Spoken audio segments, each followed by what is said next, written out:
Hello friends, मैं हरप्रताप सिंह आप सभी लोगों का अपने इस एजुकेशन चैनल पर स्वागत करता हूँ। स्टूडेंट्स, आज हम लोग इस वीडियो में इंग्लिश ग्रामर के अंतर्गत हम स्टडी करेंगे ट्रांसफॉर्मेशन। जैसा कि आप जानते हैं क्लास 11th और 12th के सिलेबस में ट्रांसफॉर्मेशन हमको पढ़ना पड़ता है और आगे आने वाले कॉम्पिटिटिव एग्जाम्स में ये ट्रांसफॉर्मेशन जो है एक बहुत ही इंपॉर्टेंट रोल प्ले करता है। इसलिए इसकी जानकारी रखना, इसके बारे में जानना पूरी तरीके से बहुत ही आवश्यक है। तो आइए हम शुरू करते हैं फ्रेंड्स। देखिए, सबसे पहले हम इसके डेफिनेशन को देखेंगे। डेफिनेशन से ही इसका सेंस हमें समझ में आ जाएगा, इसका मतलब समझ में आएगा। देखिए, डेफिनेशन क्या है कि ट्रांसफॉर्मेशन का मतलब क्या होता है? To transform sentence. एक सेंटेंस को ट्रांसफॉर्म करने का मतलब है is to change it from one grammatical form to another, कि इसके एक ग्रामेटिकल फॉर्म को दूसरे ग्रामेटिकल फॉर्म में बदल देना विदाउट अल्टरिंग इट्स सेंस, बिना इसके सेंस को बदले। एक ट्रांसफॉर्मेशन का मतलब होता है कि एक सेंटेंस का जो एक ग्रामेटिकल फॉर्म है उसके ग्रामेटिकल फॉर्म को दूसरे ग्रामेटिकल फॉर्म में बदल देना, लेकिन उसके सेंस में कोई परिवर्तन न हो, उसका सेंस न बदले, अर्थात उस सेंटेंस का स्वरूप बदल जाए, उसका रूप बदल जाए, लेकिन उसके मीनिंग में, उसके सेंस में कोई परिवर्तन नहीं आना चाहिए। इसका मैं एक सिंपल सा उदाहरण दे रहा हूं आपके सामने। देखिए, यहाँ सेंटेंस है ये, दिस बुक इज डिफिकल्ट। ये बुक डिफिकल्ट है, यह किताब कठिन है। अब हमने इसको ट्रांसफॉर्म कर दिया है कि this book is not easy, ये बुक सरल नहीं है।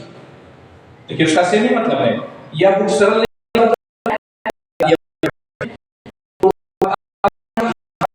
इजी है, अपने से चेंज हो गया है, लेकिन इसके सेंस में कोई परिवर्तन नहीं है। ये ग्रामेटिकल फॉर्म से लेकिन इसके सेंस में कोई परिवर्तन नहीं है। ऊपर वाले का अर्थ है यह किताब कठिन है और नीचे अर्थ है कि यह किताब सरल नहीं है, अर्थात सिंपल सा उदाहरण है, क्योंकि ये बहुत ब्रॉड है, इससे बहुत सारे मेथड्स इंक्लूड हैं, जैसे कि अफर्मेटिव को नेगेटिव में बदलना, नेगेटिव को इंट्रोगेटिव में बदलना, इंट्रोगेटिव को अफर्मेटिव में बदलना, और पार्ट्स ऑफ स्पीच के चेंजेस आते हैं, नाउन को एडजेक्टिव में, एडजेक्टिव को एडवर्ब में, तमाम तरह के एक पार्ट्स ऑफ स्पीच को दूसरे पार्ट्स ऑफ स्पीच में बदलना। फिर उसके बाद है सिंपल को कंपाउंड में बदलना, कंपाउंड को सिंपल में बदलना, फिर कंपाउंड को कॉम्प्लेक्स में बदलना, कॉम्प्लेक्स को फिर सिंपल में बदलना। ये तमाम मेथड्स हैं, उसको हम बारी-बारी से हम लोग एक ऑर्डर में उसको स्टडी करेंगे। और आज जो है इस वीडियो में हम स्पेशली हम लोग अध्ययन करेंगे किस प्रकार एडवर्ब टू को रिमूव करते हैं। सेंटेंस पे जो टू आता है, एडवर्ब टू आता है, उसको कैसे रिमूव करेंगे, उसको कैसे ट्रांसफॉर्म करेंगे। तो आइए फ्रेंड्स, हम लोग बिना समय गवाए शुरू करते हैं।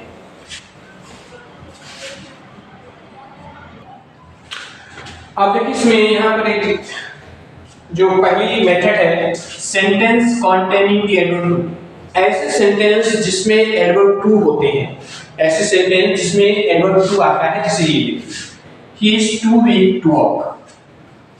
ये सेंटेंस है, he is too weak to walk।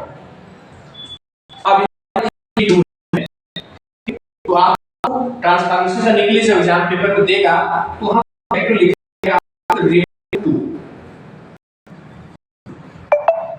To को रिमूव करें, तो टू को रिमूव करेंगे, लेकिन इसके फॉर्म को इस तरह चेंज करना पड़ेगा कि उसके बाद वाला जो सेंटेंस आप लिखेंगे उसके सेंस में किसी भी प्रकार का परिवर्तन नहीं होना चाहिए। तो आइए इसको देखते हैं कि हम इसको कैसे सॉल्व करेंगे। देखिए,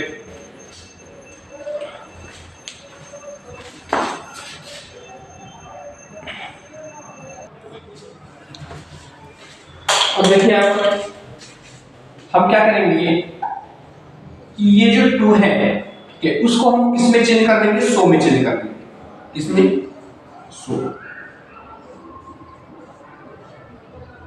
ही इज, ठीक है। अब टू किसमें चेंज करेंगे, इसको हम रिमूव करेंगे और इसको इसके साथ कर देंगे सो, ही इज सो। उसके तुरंत बाद हम क्या करेंगे, एडजेक्टिव लगाएंगे। तो एडजेक्टिव कौन है, वीक है, वीक लगा दिया, सो भी। उसके तुरंत बाद हम कंजंक्शन दैट लगाएंगे, दैट। उसके बाद हम सब्जेक्ट यूज करेंगे, सब्जेक्ट जो भी नाउन या प्रोनाउन में आप सब्जेक्ट ये है और सब्जेक्ट ये है। उसके बाद कैन नॉट या कुड नॉट का यूज करेंगे, या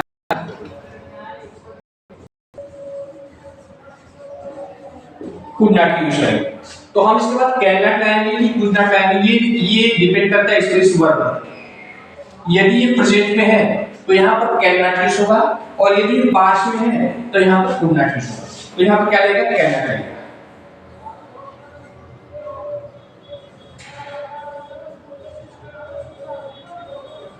देखिए दोनों के सेंस में कोई अंतर नहीं। ऊपर वाले में कह रहा है कि he is too weak to walk, वो इतना कमजोर है कि चल नहीं सकता। इसमें भी देखिए वही है, ही इज सो वीक, वो इतना कमजोर है that he can not walk, वो चल नहीं सकता, कि वो इतना कमजोर है कि चल नहीं।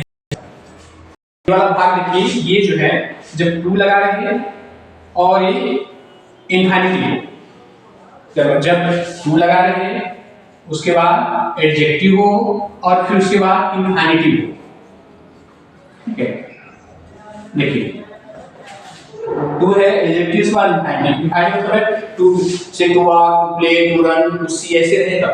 तो हम इसको इसी तरह चेंज करेंगे। क्या करेंगे, टू को हम रिमूव करके यहाँ पर सो लिख देंगे, फिर एडजेक्टिव लिखेंगे, फिर दैट लिखेंगे, फिर सब्जेक्ट लिखेंगे, यहाँ से ही है। उसके बाद कैन नॉट या कुड नॉट यूज करेंगे।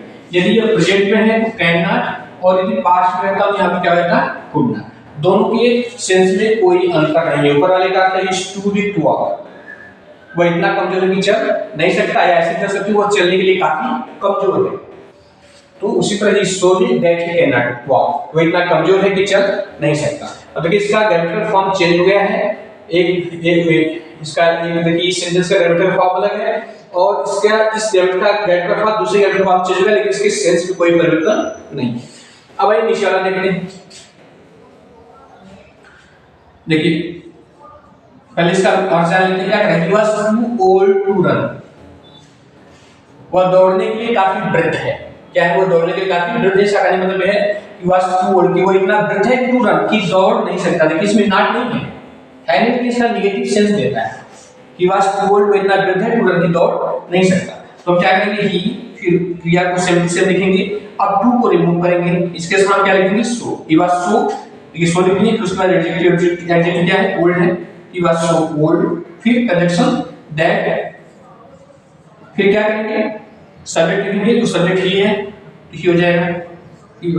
He was so old that he, अब यहाँ पर देखिए कैन नॉट या कुड नॉट कोई भी थी। अब ये वाज में है तो हम यहाँ पर कुड नॉट लिखेंगे, he could not run। ऊपर वाले में इस था इसलिए हमने कैन नॉट लिखा, ऊपर नीचे वाले वाज पास्ट में है इसलिए हमने यहाँ पर कुड नॉट लिखा। तो आशा करता हूँ कि ये एग्जांपल आपको समझ में आ गया होगा। आइए एग्जांपल और देख लेते हैं, वो ज्यादा कठिन नहीं है, आपको आसानी से और भी आ जाएगा। देखिए यहाँ पर कुछ और एग्जांपल्स मैंने दिए हैं। पहला क्या है, the house is too costly to be purchased, घर इतना कॉस्टली है, घर इतना महंगा है, टू बी परचेस्ड, किसको खरीदा नहीं जा सकता। ऊपर वाले का है घर इतना महंगा है, इसको खरीदा नहीं जा सकता। मैंने पहले बताया है आपको, क्या करेंगे, पहले इसी तरह सब्जेक्ट को लिखेंगे द हाउस, सब्जेक्ट को और वर्ब को सेम सीधा लिखेंगे। अब क्या करेंगे, टू को हम क्या करेंगे, इसको रिमूव कर देंगे। इसके स्थान पर हमने क्या बताया था, हमने बताया था कि इसके स्थान पर सो लिखेंगे, सो लिख दी, सो। अब और उसके बाद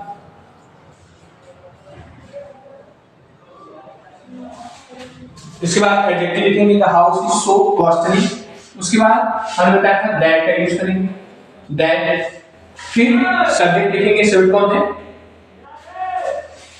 हाउस है, तो हाउस के लिए प्रोनाउन क्या क्या लगेगा, हाउस के प्रोनाउन लगेगा इट, ठीक है। नाउन है, अगर नाउन यूज है तो उसके साथ प्रोनाउन का प्रयोग करें। The house is so costly that it हो गया। अब यहाँ पर देखिए ये प्रेजेंट में है तो कैन नॉट का यूज करेंगे, किसका, कैन नॉट बी परचेस्ड।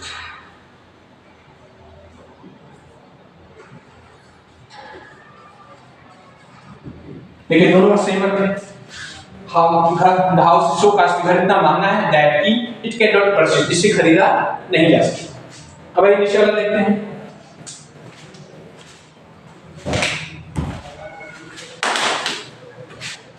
तो father was too weak to control his sons, कहता है कि पिता वाज टू वीक, इतना कमजोर था कंट्रोल हिज सन्स, अपने लड़कों को कंट्रोल नहीं कर सकता था। ध्यान रखिएगा, टू के बाद जो सेंस आ रहा है नेगेटिव की तरह आ रहा है। या ऐसे कर सकते हैं कि फादर अपने बच्चों को कंट्रोल करने के लिए काफी कमजोर था। तो हम क्या करेंगे, सेम वही करेंगे, सब्जेक्ट को सेम लिखेंगे तो फादर, फिर वर्ड लिखेंगे सेम, वाज, अब टू को रिमूव करेंगे, ठीक है, टू के साथ क्या लाएंगे, सो लाएंगे। उसके बाद एडजेक्टिव, एडजेक्टिव क्या है, वीक है, फिर कंजंक्शन दैट लाएंगे, फिर यहाँ पर सब्जेक्ट लिखेंगे, सब्जेक्ट कौन है, फादर, तो फादर की क्या यूज होगा, प्रोनाउन ही यूज होगा, पुरुष, यहाँ पर पुरुष है तो ही, और इसलिए होगा सी, ही होगा। उसके बाद ये देखिए ये पास्ट में है तो यहाँ पर उसके बाद can not, could not use होगा, ये कुड नॉट, बाकी सेम, कंट्रोल हिज सन्स।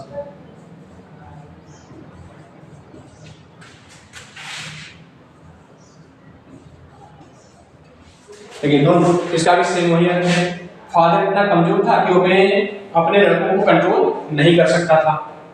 अब ये निशाला देखते हैं, the man was too tired to work, आदमी, the man was too tired, आदमी इतना थका हुआ था टू वर्क, कि कार्य नहीं कर सकता था। तो इसमें हो जाएगा द मैन,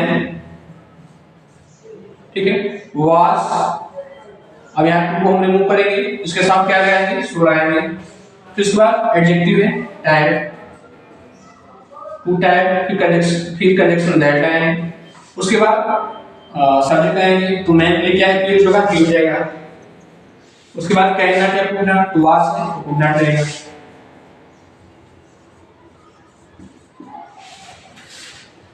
कुड नॉट, फिर वर्क।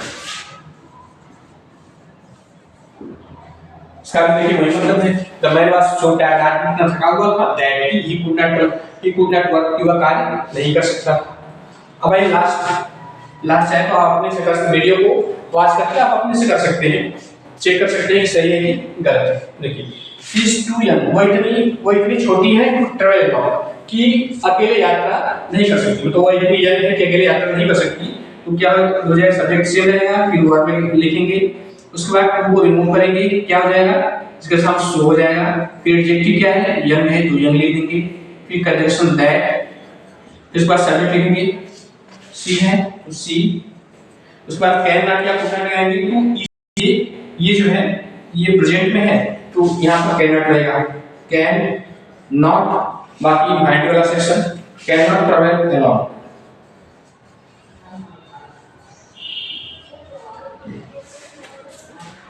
अब आशा करता हूं कि आपको ये अच्छी तरह से समझ में आ गया होगा कि जब एग्जाम में इस देगा टू को रिमूव करने के लिए और ट्रांसफर करने के लिए तो आप आसानी से इसको कर सकते हैं, इसमें कुछ भी नहीं है, आप आसानी से इसको कर सकते हैं।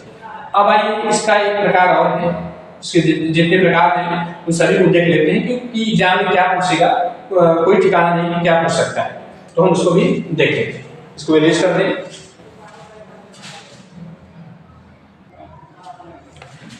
अब देखिए ये दूसरा प्रकार है, the tree is too high for me to climb. अगर आप पहले एग्जाम्पल को जो मैंने बताया उसको देखेंगे और नीचे वाले को देखेंगे, इसको देखेंगे तो इसमें थोड़ा सा अंतर है। देखिए पहला है tree is too high for me to climb, ये है दूसरा वाला which was too hot for him to go.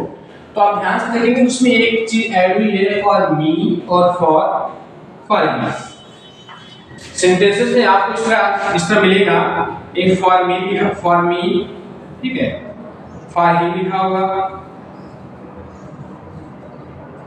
For us लिखा होगा, ठीक है, या फॉर देम लिखा होगा।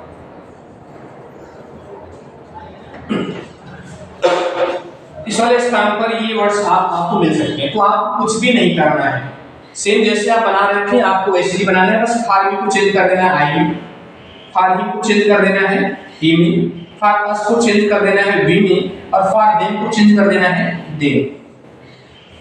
और आपको कुछ भी पैटर्न नहीं करने हैं, जो पिछला बता रहा था जैसे चेंज किया आपको वैसे ही करना है। जैसे यहाँ पर देखिए क्या करेंगे, trees too high for me, यह पेड़ मेरे लिए इतना ऊंचा है टू क्लाइंब कि मैं चढ़ नहीं सकता। ऐसे कर सकते हैं, यह पेड़ मेरे चढ़ने के लिए काफी ऊंचा है, ठीक। और तो हम इसको ठीक उसी तरह बदलेंगे जैसे हमने चेंज करा था। देखिए इस तरह द पहले सब्जेक्ट को लिख देंगे,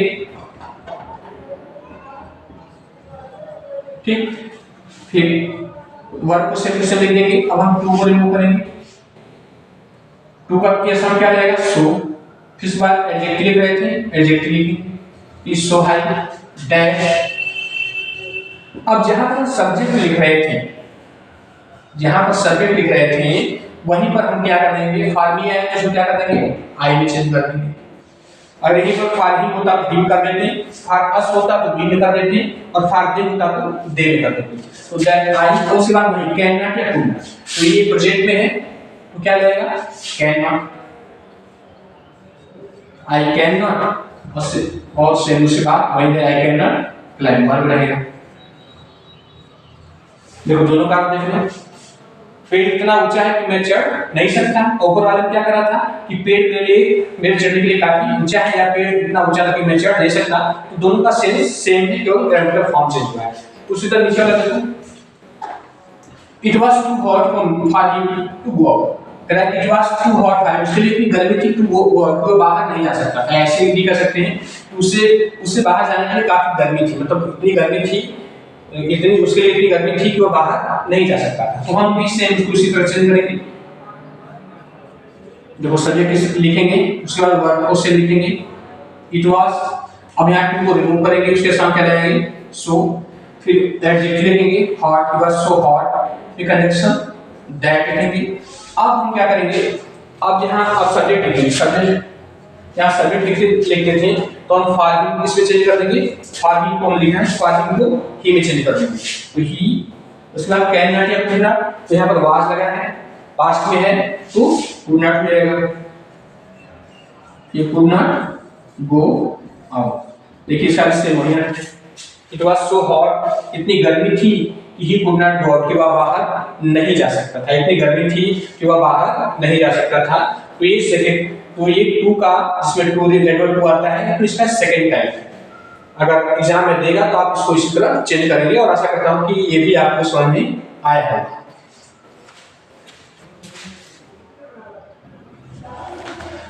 देखिए यहाँ पर एक नेक्स्ट रूल है, थोड़ा इसको पढ़ना जरूरी है, हमने इसलिए लिख दिया कि ना लिखी समझ नहीं आएगा आपको। देखिए यहाँ क्या है, यदि टू के पश्चात एडजेक्टिव का प्रयोग हो, देखिए यहाँ पर टू के बाद किसका यूज है एडजेक्टिव का, he is too eager for praise, too के बाद ईगर ये एडजेक्टिव, लेकिन वाक्य में इनफिनिटी का प्रयोग न हो, देखिए इसके बाद कोई इनफिनिटी नहीं दिया है, जैसे to play, to run, to walk, to sleep, ऐसा कुछ नहीं है, इनफिनिटी का प्रयोग न हो तो टू के स्थान पर एक्सट्रीमली या ओवर का प्रयोग करते हैं। क्या करते हैं, टू के स्थान पर एक्सट्रीमली या ओवर का प्रयोग करते हैं। तो इसे देखिए यहाँ पर ही, अब क्या है टू ईगर फॉर प्रेज, वैसा कहने मतलब वो प्रशंसा के लिए काफी उत्सुक है, वो प्रशंसा के लिए अत्यधिक उत्सुक है, टू ही इज। अब यहाँ पर टू के स्थान हम क्या करेंगे, या तो एक्सट्रीमली लगाएंगे या ओवर लगाएंगे, तो कोई लगा सकते हैं, एक्सट्रीमली लगा देते हैं, he is extremely eager for praise, कुछ भी नहीं करना है हमको, बस ये टू के बाद एडजेक्टिव के बाद कोई इनफिनिटी ना हो, तो हम क्या करेंगे, बस टू को एक्सट्रीमली या ओवर में प्लेस कर देंगे, तो एक्सट्रीमली या ओवर में हम चेंज कर देंगे। क्यों करते हैं, क्योंकि एक्सट्रीमली और ओवर का मतलब भी होता है अत्यधिक, जैसे टू का मतलब क्या है, टू अधिकता को दर्शाता है, he is too eager for praise, वो उत्सुकता की, वह प्रशंसा के लिए काफी उत्सुक है, या वो प्रशंसा के लिए अत्यधिक उत्सुक है, तो एक्सट्रीमली का भी अधिकता को दर्शाता है, इसका मतलब होता है अत्यधिक, तो हमने कर दिया he is extremely eager for praise, जो प्रशंसा के लिए अत्यधिक उत्सुक है। इन दोनों के सेंस में कोई भी अंतर नहीं है, ये टू हट भी गया और उसका इसके स्थान पर ये एक्सट्रीमली लिख गया, और दोनों का सेंस भी सेम है, तो इसमें कुछ भी नहीं करना है, हमें ऐसे इसको चेंज करना है। इसका दो तरीका है, या तो हम ऐसे चेंज करेंगे, या एक और तरीका यहाँ पर है, क्या लिखा है, अथवा टू को हटा, देखिए दूसरा तरीका क्या है, और कर लिखेंगे ही इज, और इसमें क्या है, टू को हटाकर टू को रिमूव कर देंगे, वाक्य में ये फ्रेज जोड़ देंगे, क्या beyond the proper limit, beyond the proper limit नामक फ्रेज हम क्या करेंगे, कुछ भी नहीं करना, बस लास्ट में जोड़ देना है, ठीक है, he is eager for praise beyond the proper limit, beyond the proper limit, कुछ भी नहीं करना है, बस टू को रिमूव करना है और लास्ट में यहाँ पर बियॉन्ड द प्रॉपर लिमिट जोड़ देना है। अब देखिए इसका भी से वही मतलब है। बियॉन्ड द प्रॉपर लिमिट का मतलब होता है उचित सीमा से परे। क्या होता है? उचित सीमा से परे। ठीक है, जैसे क्या मतलब है? He is eager for praise, वो प्रशंसा के लिए उत्सुक है। बियॉन्ड द प्रॉपर लिमिट, उचित सीमा से परे, अर्थात वो उचित सीमा से परे प्रशंसा के लिए उत्सुक है। कहने मतलब वही है कि वह जो है प्रशंसा के लिए अत्यधिक उत्सुक है, प्रशंसा के लिए अत्यधिक उत्सुक है। एग्जांपल हो गया, एक एग्जांपल मैं और देता हूं ताकि आपका कांसेप्ट जो है और क्लियर हो जाए। दूसरा यहाँ पर एग्जांपल है, the weather is too hot. क्या कह रहा है? मौसम बहुत गर्म है। अब यहाँ इसमें वो इन्फिनिटिव वाला सेक्शन नहीं है, too hot, to go out या ऐसा कुछ नहीं है। तो हम क्या कुछ भी नहीं करेंगे, क्या करेंगे? बस टू के स्थान हम क्या करेंगे? टू के स्थान पर हम ओवर या एक्सट्रीमली कोई एक हम लगा देंगे। ठीक है, बस कुछ नहीं करना है। The weather is extremely hot, चाहे एक्सट्रीमली है चाहे वो एक्सट्रीमली हॉट, दोनों से अर्थ है। ये टू हमेशा टू अधिकता का ध्यान रखिएगा, टू अधिकता को दर्शाता है। इसलिए लोग अभी आप सुनोगे ना कन्वर्सेशन करते हैं टू मच, तो वही बहुत हो गया, रहने दीजिए। वही मौसम काफी गर्म है या अत्यधिक गर्म है, और एक्सट्रीमली का मतलब होता है अत्यधिक, तो the weather is extremely hot, मौसम अत्यधिक गर्म है। या दूसरा तरीका क्या है? हम टू को रिमूव कर देंगे, द वेदर इज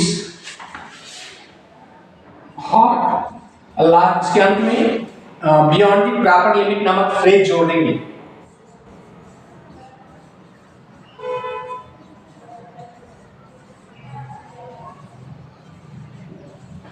इसका मतलब क्या है? The weather is hot beyond the proper limit, मौसम उचित सीमा से ज्यादा गर्म है। अधिक तात्पर्य है मौसम अत्यधिक गर्म है।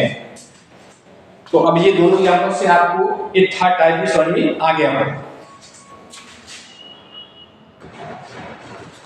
तो फ्रेंड्स आज के लिए इतना ही। और टू को रिमूव करने के लिए जब पेपर में सेक्शन देता है ट्रांसफॉर्मेशन के अंतर्गत, तो आपको कैसे इसको रिमूव करना है मैंने तीनों टाइप बता दिया। क्योंकि इसका एक प्रकार और भी है कि हम उसको भी उस तरह भी चेंज कर सकते हैं, लेकिन उसको हम नहीं बताएंगे क्योंकि बहुत ज्यादा कंफ्यूजन आपके दिमाग में हो जाएगा। बस केवल थ्री टाइप्स आप याद रखिए, और परीक्षा में यदि इससे संबंधित प्रश्न आता है तो आप आसानी से कर लेंगे। तो फ्रेंड्स वीडियो देखने के लिए बहुत बहुत धन्यवाद, और यदि अच्छा लगा हो तो लाइक सब्सक्राइब और शेयर कर दीजिएगा, और अपने कमेंट जरूर दीजिएगा कि ताकि हमें समझ में आए कि जो आप पढ़ाया जा रहा है आपको समझ में आ रहा है कि नहीं आ रहा है, या वीडियो में जो भी कमियां होंगी तो हम उससे सुधार करने का प्रयास करेंगे। इसलिए आप अपने कमेंट जरूर दीजिए। Thank you.